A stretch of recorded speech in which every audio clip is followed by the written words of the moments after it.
be accomplished within a budget that needs to be right-sized for efficiency and effectiveness.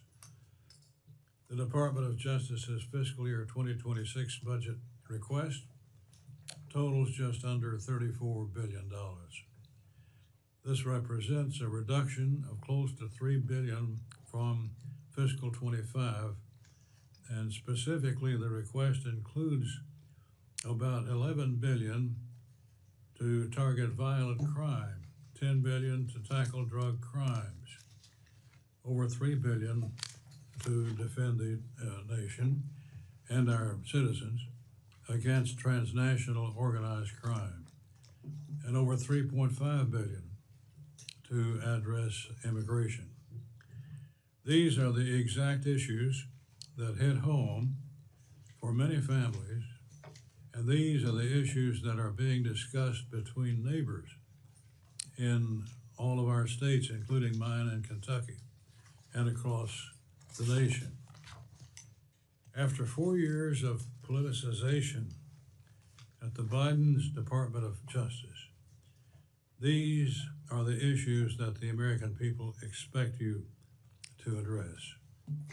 They want a Department of Justice that protects American citizens from violent crime, not one that is weaponized against them for speaking their minds. Thus far, we have seen much progress on many of these fronts, including an administration that's taking the nation's borders seriously. Attorney General Bondi, I stand ready to support you in your efforts to ensure that the American public lives in a society that is free from crime and abuse. I look forward to hearing from you today regarding the fiscal 26 budget, and then we will go from there. There are critically important funding decisions ahead of us, and I hope we can gain a better sense of your priorities today so that we can make the best decision on behalf of the American public. Let me now recognize the ranking member of this subcommittee, Ms. Meng, for any remarks she cares to make. Thank you, Mr. Chairman, and welcome Attorney General Bondi. Tens of thousands of public servants at the Department of Justice and its bureaus have historically worked very hard and continue to work hard to protect public safety and uphold the rule of law in our country. Yet, I must take this opportunity to express my very strong concerns about this current administration's lack of respect for the rule of law. Over the past 5 months, we have seen numerous examples of this administration outright breaking the law. The administration continues to illegally withhold billions of dollars in funding that Congress appropriated, including hundreds of recently terminated justice grants that had previously been awarded through open and competitive processes. The administration is violating the federal law that mandates that the Office of Management and Budget publish apportionments and show the public how and when federal agencies are spending appropriated funds.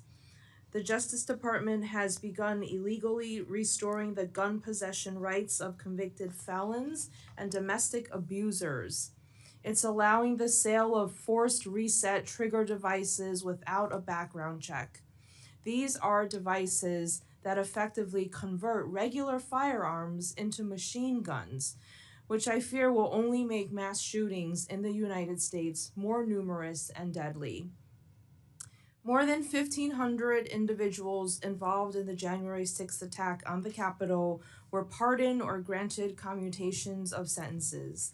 The president's new appointee as pardon attorney, Ed Martin, previously raised money to help defend some of the most violent of these individuals, people who assaulted police officers.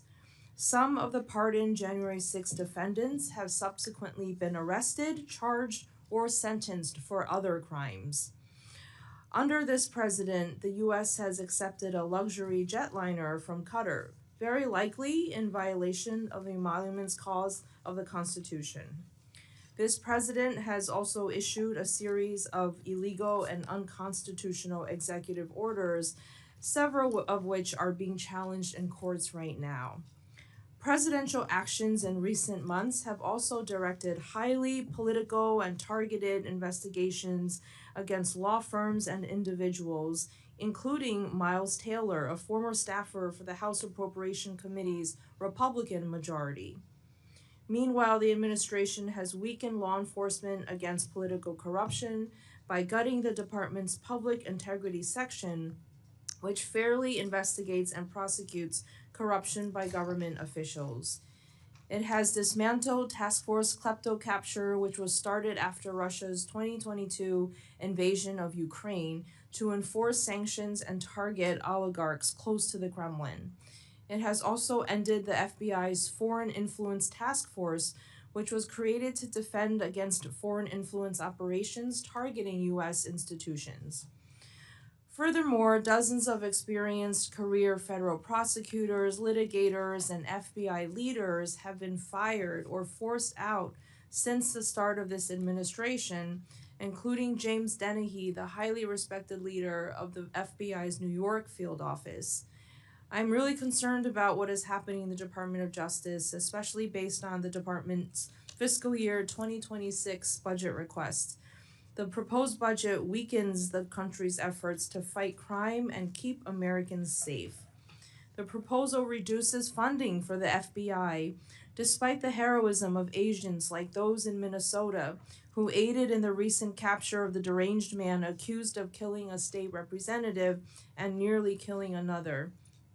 It slashes funding to fight the trafficking of fentanyl and other dangerous illegal drugs by reducing the budget of the DEA, cutting the high-intensity drug trafficking areas program by more than a third, and by completely eliminating the dedicated funding for the Organized Crime Drug Enforcement Task Force's program. The administration also proposes a cut of more than 25% to the ATF, which will further weaken the government's ability to fight illegal gun trafficking. This budget proposal also puts further pressure on state and local budgets at a time of great economic uncertainty. The proposal cuts by more than $800 million funding to grants to local and state law enforcement for fighting and reducing crime, including a cut of more than $37 million to burn justice assistance formula grants that help our local law enforcement in every single state. I'm also concerned about the huge cuts to grants aimed at preventing and prosecuting violence against women, such as STOP grants and sexual assault services grants. The administration also proposes eliminating 3 valuable programs aimed at fighting and preventing hate crimes at the same time that the FBI is reporting that hate crimes are at historic highs. The administration's budget would completely eliminate the Community Relations Service, which was created by the Civil Rights Act of 1964 to prevent and resolve conflicts in American communities. These actions and this budget proposal simply don't demonstrate a commitment to the rule of law and equal rights for all Americans. I look forward to discussing these important issues at today's hearing. Thank you for being here, and thank you, Mr. Chairman, and I yield back. We have in attendance the ranking member of the full committee, Ms. DeLauro, whom I now recognize. Thank you very much.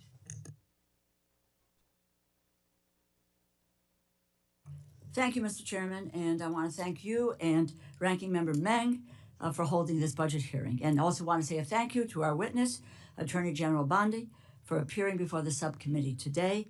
Welcome to the House of Representatives. A well-functioning, well-funded, well-led Department of Justice is critical to the safety and the security of the American people. And the Department of Justice's employees are dedicated public servants who work diligently and often in dangerous settings to keep criminals off the streets. But unfortunately, the Department of Justice under your leadership has become a tool of political retaliation and the front door for criminals seeking to curry favors and pardons. As I told Director Patel last month, pressure from the White House to investigate the president's opponents or to quash investigations of his allies threaten the department's credibility and the very foundations and the foundation on which this nation stands, and that is the rule of law. The Attorney General must shield the rule of law from political pressure, not act as an instrument for implementing the president's political hit list. Attorney General Bondi, the Department of Justice, is not the president's personal law firm. Loyalty or disloyalty toward the president or even the president's agenda is not a valid measure of the performance of your employees nor of the appropriateness of a particular criminal investigation. President Trump is more focused on revenge, retaliation, and retribution rather than lowering high price for everyday essentials, and the American people are bearing those costs. The American people expected President Trump to address the high cost of living, but the president is not laser focused on the cost of living crisis. He is actually making it worse. Instead, he put billionaires like Elon Musk in charge of our government, and they are attacking civil servants who are not loyal to him, but to the Constitution and to the rule of law, and they are stealing programs, the funding for the programs that keep America's communities safe. This administration is deliberately undermining agencies that protect the American people.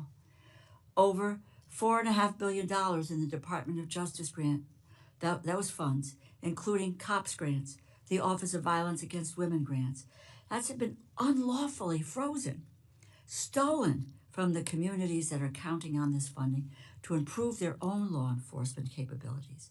This funding supports re-entry initiatives, violence prevention. It helps prevent hate crimes, provides services for crime victims, and supports underserved communities. Stealing this funding makes the American people less safe, more likely to become victims of crime. Freezing this money is an illegal impoundment. There is no lawful authority to unilaterally impound, or in my words, steals. You can continue to say there is inherent authority. You can say it over and over and over again, but it is not true. And we are going to correct it over and over and over again. And how many times can the courts and the Government Accountability Office tell you so? Your department is responsible for upholding the law. You must unfreeze grant money appropriated by the Congress or be in violation of the law. Moving to the next fiscal year, I'm eager to learn about how the Department of Justice will continue to fulfill its mission with a proposed budget that significantly cuts our nation's law enforcement agencies, key offices, and grant programs. The president's proposed budget would impair and defund the core law enforcement agencies that keep our communities safe. In essence, you are defunding law enforcement. It slashes funding for the FBI, the Drug Enforcement Administration, the Bureau of Alcohol, Tobacco, Firearms, and Explosives, limiting federal efforts to help our state and local enforcement combat gun violence, drug trafficking, and organized crime. The budget also targets DOJ's foundational legal divisions, cutting funding for civil rights enforcement, environmental protection, and even, yes, national security. It takes an axe to grant programs and other programs that support domestic violence survivors and local police departments. It dismantles DOJ's tax division, which will only make it easier for prominent tax cheats to avoid prosecution, further increasing the burden on honest taxpayers who pay what they owe. They pay what they owe. Our largest corporations do not. And why on earth does your budget slash the Department of Justice's Office of the Inspector General by 30%? Does this administration want to eliminate waste, fraud, and abuse or not? Our government's Inspector General are absolutely critical nonpartisan offices that help Congress and the American people eliminate and prevent and that prevent fraud and corruption. This administration has directly undermined and even removed over a dozen of these offices across our government. Waste, fraud, and abuse are not the targets of President Trump's White House. They are the primary objectives. This budget does not put the safety and security of the American people first. It puts white-collar criminals, drug traffickers, and violent offenders first, while eviscerating your department's ability to stop them. The Department of Justice exists to uphold the rule of law. The American people deserve assurance that everyone will be treated equally under the law. Instead, this administration breaks the law with reckless abandon. President Trump, like every other American, must follow the law. Russ Vought must follow the law. Secretaries Nome and Kennedy and McMahon must follow the law. And we must understand why your department is complicit in law-breaking from the highest office. I yield back. We want to say congratulations to the Attorney General on her selection to this very important post. But she brings a great record from her home state of Florida in her earlier part of her life. So we're proud of you and we welcome you to the subcommittee. And you're now recognized for an opening statement, which will be entered into the record. Thank you, Chairman. Good afternoon, Chairman Rogers, Member DeLauro, and Ranking Member Meng, and distinguished members of the subcommittee. I'm honored to appear before you today to present the President's fiscal year 2026 budget for the Department of Justice. I look forward to working with all of you to ensure continued support for the department and our many critical missions.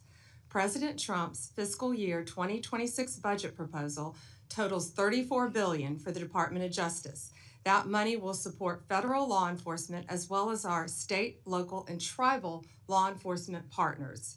My primary objective as Attorney General is to return the department to its core mission of keeping Americans safe and vigorously enforcing the law. This budget will allow us to continue doing just that. Since January 20th, we have dismantled deadly fentanyl networks across our country. We prosecuted MS-13 and TDA members using terrorism and RICO charges. We've seized thousands of illegal guns from cartels and extradited key cartel leaders into U.S. prisons. Last month, the FBI arrested 205 child predators in a single operation, and the DEA executed the largest fentanyl bust in the history across 4 states. We have also surged FBI resources to investigate thousands of violent crimes committed against American Indian and Alaskan Native people. These are just a few examples of what we've achieved thus far. The budget will allow us to continue doing our crucial work. We've also led the charge to enforce our immigration laws, rebuild our immigration system after 4 years of chaos, help secure our nation's borders, moreover. We must guarantee that our laws allow us to process, hold, and remove those who enter our country illegally. Our U.S. attorneys continue to effectively work with law enforcement at all levels to investigate and prosecute the increasing volume of immigrated-related criminal offenses. Additionally, the President and I have established and reinvigorated 3 task forces to enforce the administration's priorities. The Homeland Security Task Force is enhancing federal and state law enforcement cooperation to destroy criminal cartels, foreign gangs, and transnational criminal organizations throughout our country. Joint Task Force Alpha will continue to specifically target the human trafficking and human smuggling networks that took root while our border was wide open. And Joint Task Force Vulcan will continue successful efforts to arrest and prosecute members of TDA and MS-13. We are also committed to making America safe again by reducing recidivism. The Bureau of Prisons has suffered mismanagement, lack of funding, and low morale. Throughout my confirmation process, BOP came up in every single meeting, regardless of the senator's party.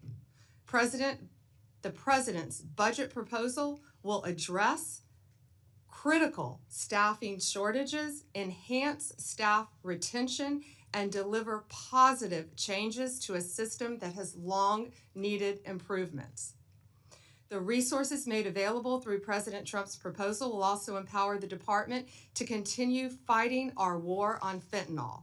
Since January 2025, the DEA has already seized 41.5 million fentanyl pills and 4,470 kilos of fentanyl powder. It's a historic rate, but it's not enough. We won't rest until this poison is off our streets. And finally, the 2026 budget continues my commitment to find savings in the department, reduce inefficiencies, and deliver value to the American taxpayer. In fiscal year 2026, the department will merge components that will work in overlapping areas and make our law enforcement and grant-making efforts more effective. We will emerge from this work as a leaner organization, better equipped to keep the American people safe. Chairman Rogers, Ranking Member DeLauro, Ranking Member Meng, it is my pleasure to highlight our efforts to be good stewards of these resources. I am working diligently to restore confidence and integrity to the department and each of these components. Thank you for your continued support of the department's financial needs and for the opportunity to present our budget request. I also would ask all of us now to pray for our troops in Qatar. Amen. I look forward to working with you, and I'm now happy to take any questions you might have. We will proceed under the 5-minute rule, and I will yield myself the first 5 minutes. As you know, Madam Attorney General, rural America, many parts of the country, including my district, continue to suffer from the lethal effects of illicit drug use and overdose deaths. How does your 26 budget propose to address drug crimes such as trafficking and the influx? What are you doing differently than in the past? Chairman, what we are doing, we are focusing all of our law enforcement agencies on getting these drugs off of our streets. Since I was a state AG, I focused on the opioid crisis. I focused with all of our agencies working hand in hand on the drug crisis. Securing our borders, I believe, was the first step. We will continue to do that. On May 22nd, I believe, Chairman, we announced the success of Operation Raptor, the FBI-led DOJ operation that targeted fentanyl trafficking on the dark web. That's become a huge problem. You know, with added technology now, we have seen drug trafficking increased not only across our borders, not only through the mail, but also on the web.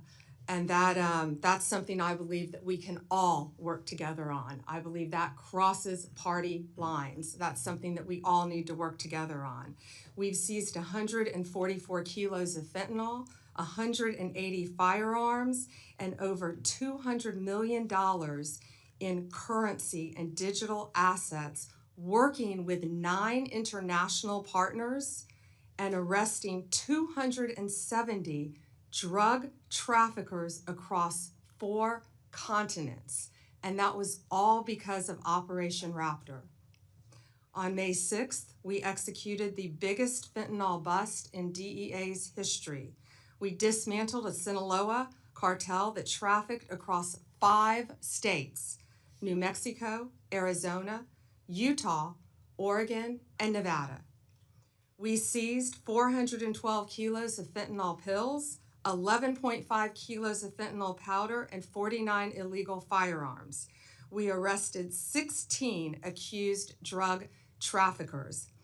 These cartels, these gangs, are so organized that they insulate their leaders. The leader of this particular cartel was living in Oregon, yet none of the drugs were with him.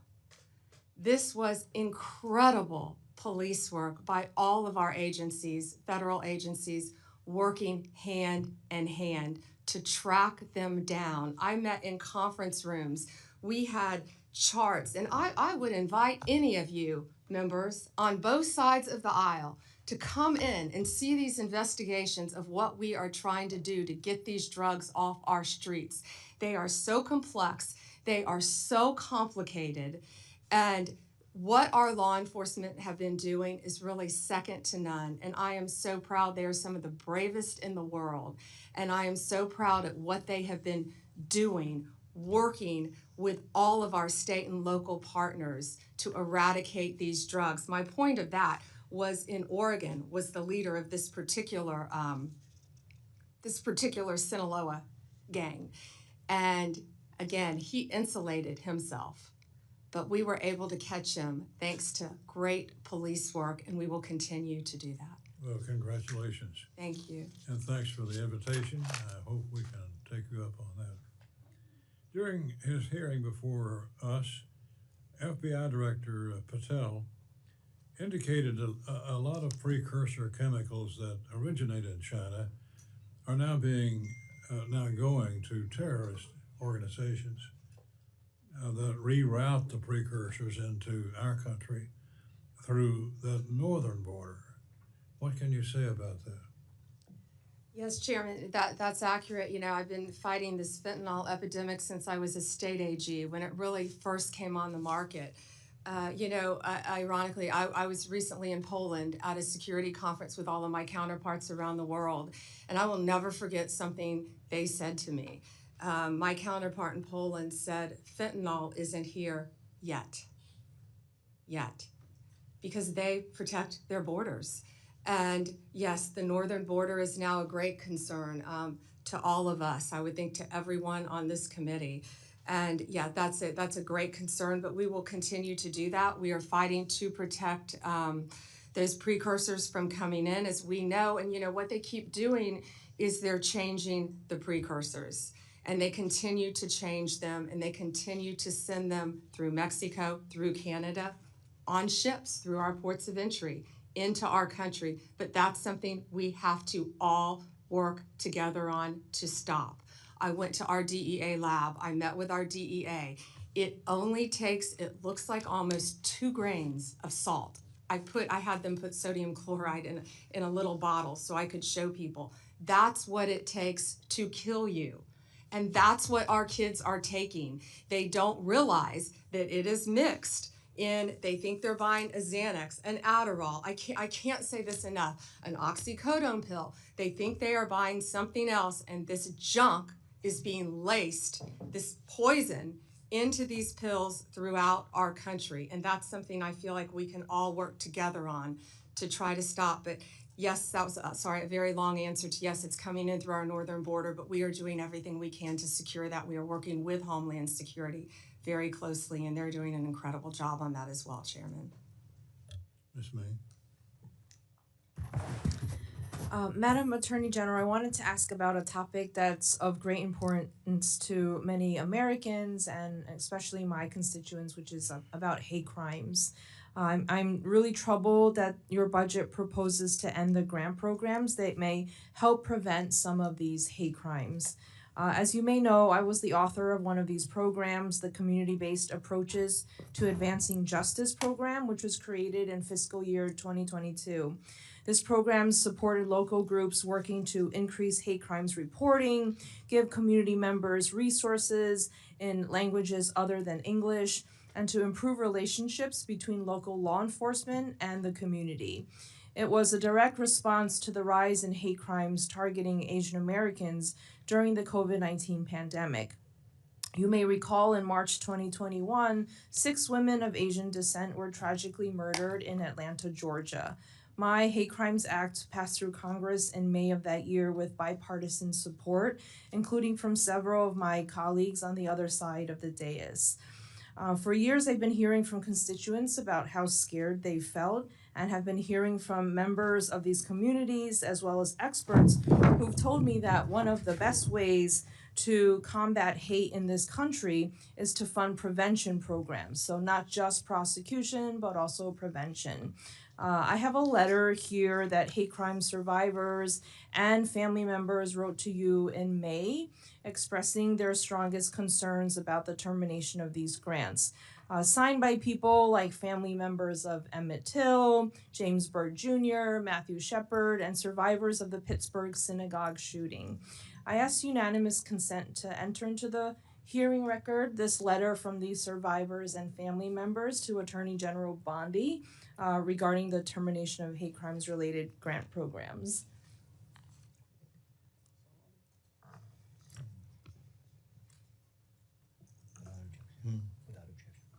Oh, yes, without objection. Thank you, Chairman.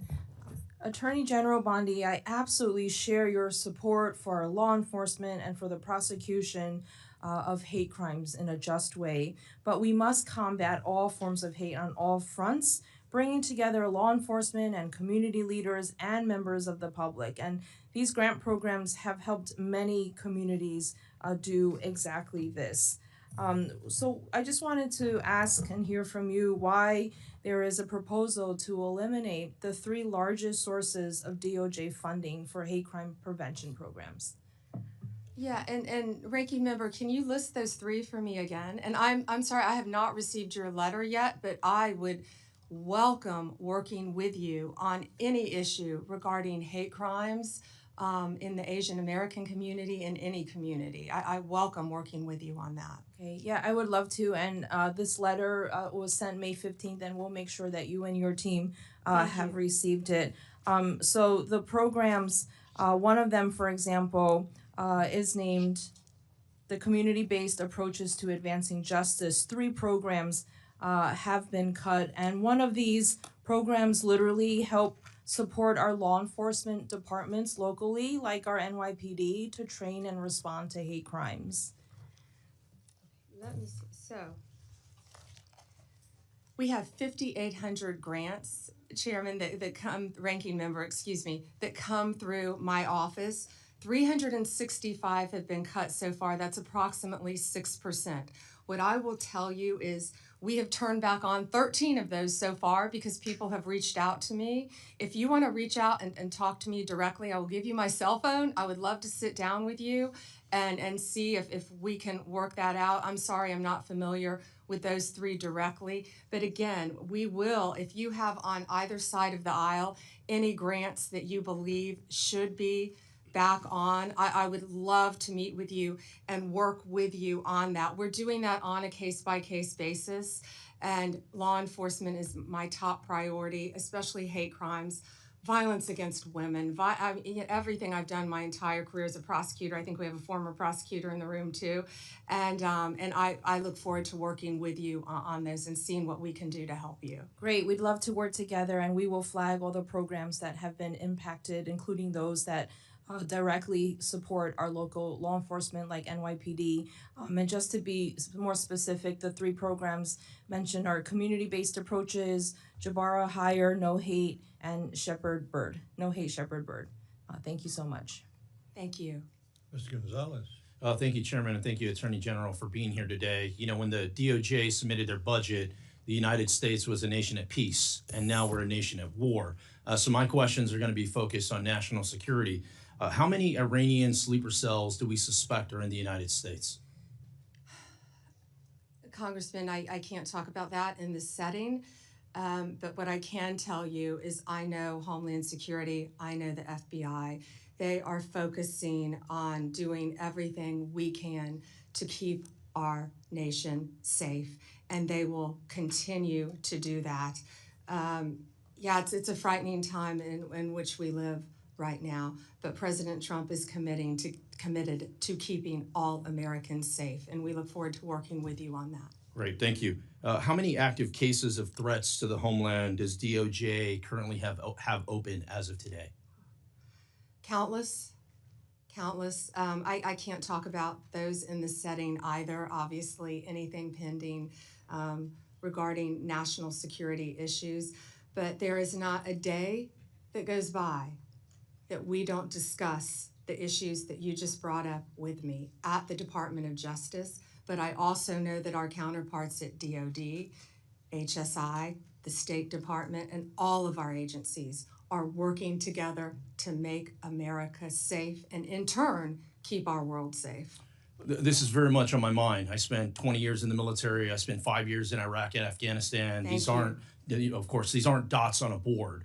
And, not only American lives abroad, what we saw today, are at risk, but it's also American lives here at home. And I don't want us looking back and going, what if? I want us to, as much as we can, get ahead of it, to give you the resources, the instruments that you need to go out and make sure that we're preventing things from happening, not waiting until after the fact.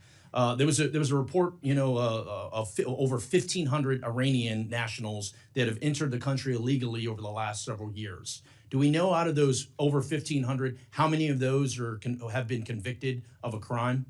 Yeah, I don't have the number of the conviction, but it's well over 1,000 have entered. Yes, I don't know if it's quite up to 1,500, but yes, it's well over 1,000 have entered our country. And I can tell you we are on high alert, and everyone is looking at that very closely. Just some things just don't line up as far as us. I see the world is on fire now more than ever before, right? Once again, when this budget was submitted, we were a nation at peace, and now things have changed. I look at this, I see law enforcement and national security has a reduction of $645 million, over 1,500 positions. The notes I have, the FBI will implement cost-saving measures. The largest decreases will be in criminal, cyber, response and service branches, and national security branches. FBI's criminal investigation, cyber, and international operations will reduce resources and support various investigations and partnerships. Additionally, the counterintelligence, counterterrorism, threat screening, and weapons of mass destruction programs experience reductions. I mention those things because those, in my eyes, those are the programs that we need more resources to, more manpower to. And not everything's about money. I mean, you alluded to this. A lot of times it's about being more efficient with the things that you're doing. I'd love to hear your thoughts on some of the way we're looking to get ahead of any problem sets. Thank you, and we can do more with less. Of course, you can always do more with more, but we're doing more with less. We're prioritizing, we're refocusing, and the budget request supports $7.5 billion for national security. Also, that's why it's very important, I believe, for all of you to support Big Beautiful Bill. The One Big Beautiful Bill gives us a lot of additional funding at the Department of Justice to carry out our mission. The Senate version gives us $11.82 billion. Currently, the House version gives us $3.3 billion. Hopefully, they will come to a compromise in there, but that's where it will truly help Department of Justice combat all of the issues that you brought up and many others. And thank you for your service to our country, especially now. I didn't realize that you had served in Iraq. Thank you. Yeah, no, of course. And thank you for saying that. I mean, resources matter. And the Big Beautiful Bill, we look forward to getting that to the president's desk as soon as possible. Once again, to give you the resources and the tools you need to get ahead of these problems that we see so clearly coming through. I represent nearly half of the southern border. The border is on my mind quite a bit. One of the questions I have, I focus a lot on convicted criminal illegal aliens. Do we know how many illegal aliens have been convicted of a crime in the United States?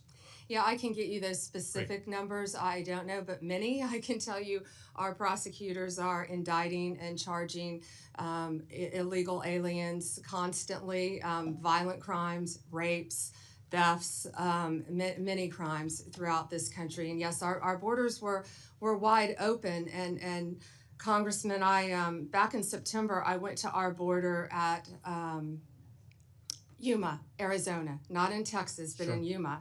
And at our border, what I saw firsthand, we saw IDs just dropped from every country you can imagine.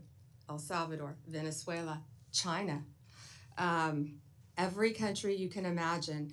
And of course, I didn't see Iranian driver's license, but they are coming into our country. Yes, we know that's documented, but just walking into our country. And that's why Homeland Security, that's why ICE, that's why the FBI, that's why all of our agencies, DEA, ATF, are all working hand in hand to combat that and to keep Americans safe. And that is what President Trump is committed to doing. Thank you. Chairman, I yield back. Ms. DeLauro? Thank you very much, Mr. Chairman. Just a quick note before I get to my questions. Fentanyl seizures are down 30% compared to last year, and that data is coming from the Customs and Border Patrol, CBP. I don't make it up, but fentanyl seizures are down. At your confirmation hearing, you asserted that you will do everything in your power to prevent illegal gun runners in our country. Your budget request for the Bureau of Alcohol, Tobacco, Firearms, and Explosives, ATF, proposes a cut of 26% below the current level. How can you justify such a massive cut without inevitably weakening ATF's ability to help our state and local law enforcement fight illegal gun trafficking? How many ATF law enforcement officers and industry operations investigators do you anticipate will be lost to attrition as a result of this funding reduction you're proposing?